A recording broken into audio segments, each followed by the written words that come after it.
Assalamualaikum warahmatullahi wabarakatuh. Perkenalkan kami dari kelompok 3 mata kuliah Strategi Pendidikan. Baiklah, pada kesempatan ini kami akan membahas materi tentang karakteristik perkembangan anak usia dini. Perkenalkan, saya Padilla sebagai pemateri pertama dengan NIM 210409501038 dengan rekan saya. Perkenalkan, nama saya Dewi Asahara Abdullah dengan NIM 2104095010117. Di sini saya sebagai pemateri kedua. Baiklah, langsung saja kita masuk pada materi pertama, yaitu hakikat perkembangan anak usia dini. Perkembangan anak merupakan segala perubahan yang terjadi pada anak yang dapat dilihat dari berbagai aspek, antara lain aspek fisik motorik. Perkembangan tubuh melalui kegiatan yang terkoordinasi antara susunan saraf dan otot. Salah satu aspek penting pada proses perkembangan adalah perkembangan motorik kasar, yaitu gerak tubuh menggunakan otot-otot besar atau sebagian besar dari seluruh anggota tubuh yang dipengaruhi oleh kematangan anak sebagai awal dari kecerdasan dan emosi sosial anak, khususnya anak toddler, menurut Hidayat tahun 2008.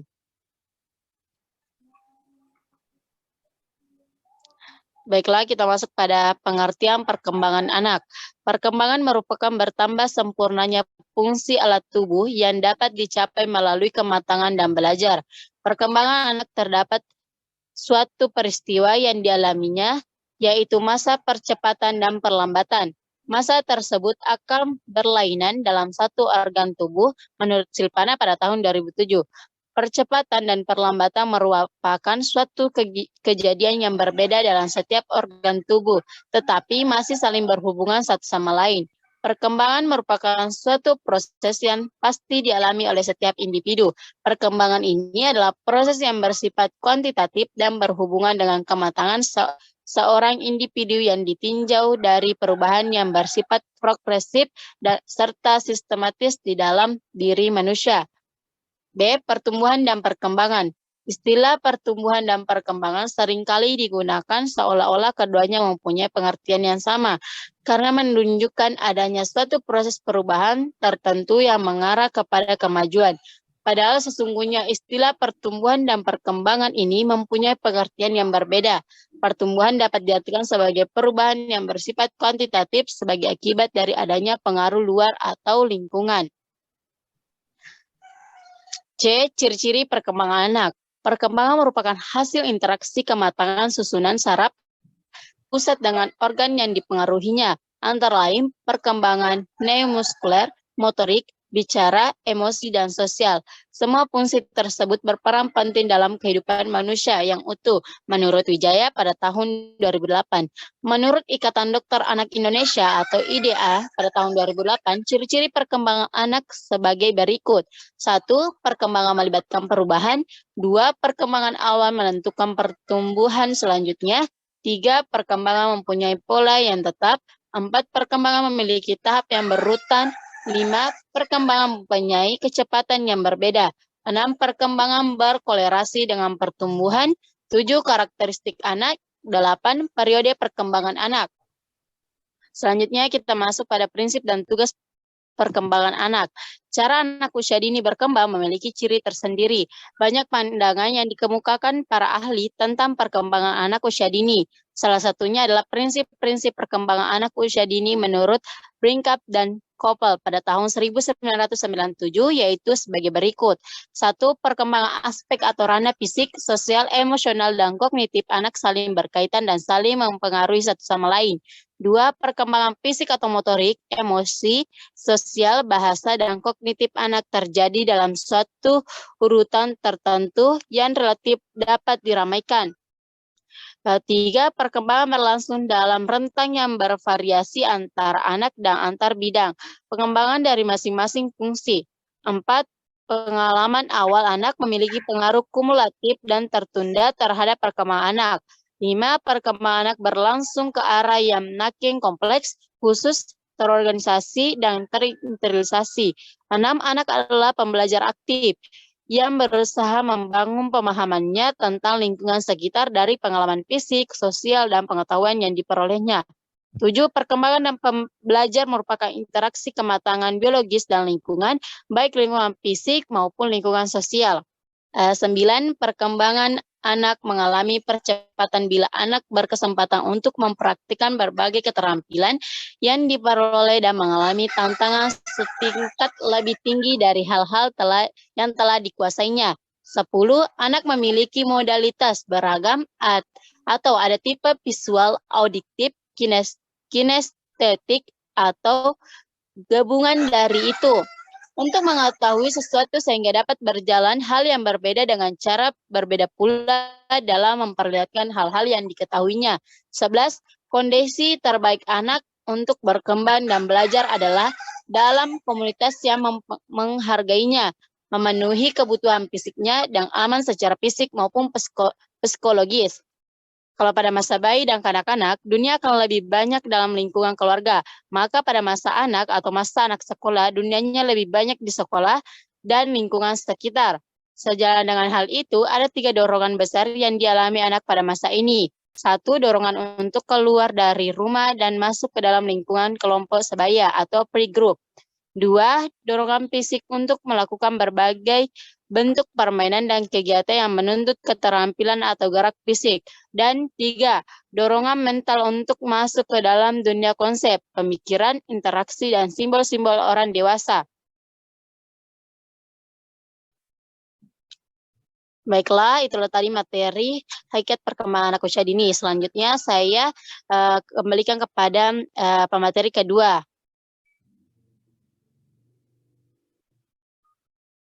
Baiklah, pembahasan selanjutnya yaitu karakteristik perkembangan anak usia dini. Pembahasan pertama, perkembangan fisik motorik. Pertumbuhan fisik pada setiap anak tidak selalu sama. Ada yang mengalami pertumbuhan secara cepat dan ada pula yang lambat. Pada masa kanak-kanak pertambahan tinggi dan berat badan relatif seimbang. Seiring dengan perkembangan fisik yang beranjak matang, perkembangan motorik anak sudah dapat terkoordinasi dengan baik. Setiap gerakannya sudah selaras dengan kebutuhan dan minatnya. Masa ini ditandai dengan kelebihan gerak atau aktivitas. Anak cenderung menunjukkan gerak yang agresif dan lincah. Perkembangan motorik anak terdiri dari 2, yaitu motorik kasar dan motorik halus. Motorik kasar adalah gerakan anak yang melibatkan kelompok otot-otot besar, seperti lengan, kaki, betis, atau seluruh tubuh anak. Gerakannya meliputi merangkak, berlari, melompat, melempar, dan menangkap bola. Motorik halus adalah gerakan anak untuk menggunakan otot kecilnya, seperti jari jemari hingga pergelangan tangan. Kemampuannya yaitu seperti memindahkan benda dari tangan, mencoret-coret, menyusun balok, menggunting, menulis, dan lainnya. Adapun pembahasan kedua, yaitu perkembangan kognitif. Kognitif merupakan ranah kejiwaan yang berpusat di otak dan berhubungan dengan konasi atau kehendak, afeksi atau perasaan. Proses perkembangan kognitif ini dimulai sejak lahir, namun campur tangan sel-sel otak dimulai setelah seorang bayi berusia 5 bulan, saat kemampuan sensorisnya benar-benar tampak. Teori yang dimukakan Piaget, seorang pakar psikologi kognitif dan psikologi anak, dapat disimpulkan 4 tahap perkembangan kognitif, yaitu tahap pertama, tahap sensori motor terjadi pada usia 0 sampai 2 tahun. Tahap kedua yaitu praoperasional terjadi pada usia 2 sampai 7 tahun. Tahap ketiga yaitu tahap konkret operasional terjadi pada usia 7 sampai 11 tahun, dan keempat yaitu tahap formal operasional terjadi pada usia 11 sampai 15 tahun. Adapun yang ketiga yaitu perkembangan sosio-emosional. Perkembangan sosial merupakan pencapaian kematangan dalam berhubungan sosial atau merupakan suatu proses belajar untuk menyesuaikan diri dengan norma-norma kelompok, tradisi, maupun moral agama. Saat berhubungan dengan orang lain, terjadi peristiwa-peristiwa yang sangat bermakna dalam kehidupan anak yang dapat membentuk kepribadiannya dan membentuk perkembangannya menjadi manusia yang sempurna. Emosi merupakan faktor dominan yang mempengaruhi tingkah laku individu. Emosi yang positif seperti perasaan senang, bergairah, dan bersemangat atau rasa ingin tahu akan mempengaruhi individu untuk mengonsentrasikan dirinya terhadap aktivitasnya termasuk belajar. Begitupun sebaliknya, emosi negatif seperti perasaan tidak senang, kecewa, tidak bergairah maka akan menghambat dan membuat aktivitas anak menjadi berantakan. Pembahasan keempat yaitu bahas perkembangan bahasa.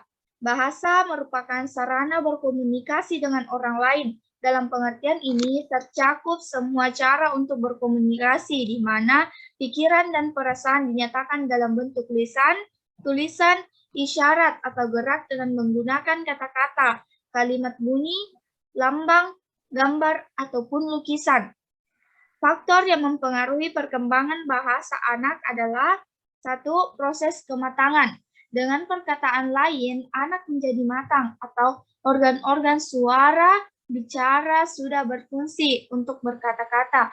Yang kedua yaitu proses belajar, yang berarti anak sudah matang untuk berbicara mempelajari bahasa orang lain dengan jalan mengimitasi atau meniru ucapan dan kata-kata yang didengarnya. Kedua proses tersebut berlangsung sejak masa bayi dan kanak-kanak, sehingga pada usia anak masuk sekolah dasar sudah dapat membuat kalimat dan dapat menyusun serta mengajukan pertanyaan. Yang terakhir yaitu nomor 5, perkembangan moral. Perkembangan moral ditandai dengan adanya pemahaman dan kesadaran individu untuk bertindak sesuai dengan aturan individu, untuk bertindak sesuai dengan aturan. Moral pada anak usia dini merupakan suara hati yang dimiliki oleh anak untuk berperilaku sesuai dengan aturan yang ada di masyarakat. Penanaman nilai-nilai moral dimulai dari lingkungan keluarga, di mana orang tua memiliki andil yang besar untuk memberi pemahaman pada anak tentang mana yang baik dan yang salah. Pada mulanya mungkin anak tidak mengerti konsep moral itu, namun lambat laun anak akan dapat memahaminya. Perkembangan moral anak dapat berlangsung melalui beberapa cara, yaitu pertama, pendidikan langsung, yaitu melalui penanaman pengertian tentang tingkah laku yang benar dan salah atau baik dan buruk oleh orang tua, guru, atau orang dewasa lainnya. Di samping itu, perlunya keteladanan orang tua, guru, dan orang dewasa lainnya dalam melakukan nilai-nilai moral. Yang kedua yaitu identifikasi, yaitu dengan cara mengidentifikasi atau meniru penampilan atau tingkah laku moral seseorang yang menjadi idolanya atau seperti orang tua, guru, atau orang dewasa lainnya. Ketiga yaitu proses coba-coba, trial and error, yaitu dengan cara mengembangkan tingkah laku moral secara coba-coba. Tingkah laku yang mendatangkan pujian atau penghargaan akan terus dikembangkan, sementara tingkah laku yang mendatangkan hukuman atau celaan akan dihentikan. Baiklah, itulah presentasi dari kami berdua, yaitu saya sendiri, Dewi Azahra Abdullah, dan teman saya, Fadila. Sekian dari kami, mohon maaf apabila ada kesalahan kata dan kekurangan dari materi kami. Kurang dan lebihnya mohon dimaafkan. Wabillahi taufiq wal hidayah. Wassalamualaikum warahmatullahi wabarakatuh.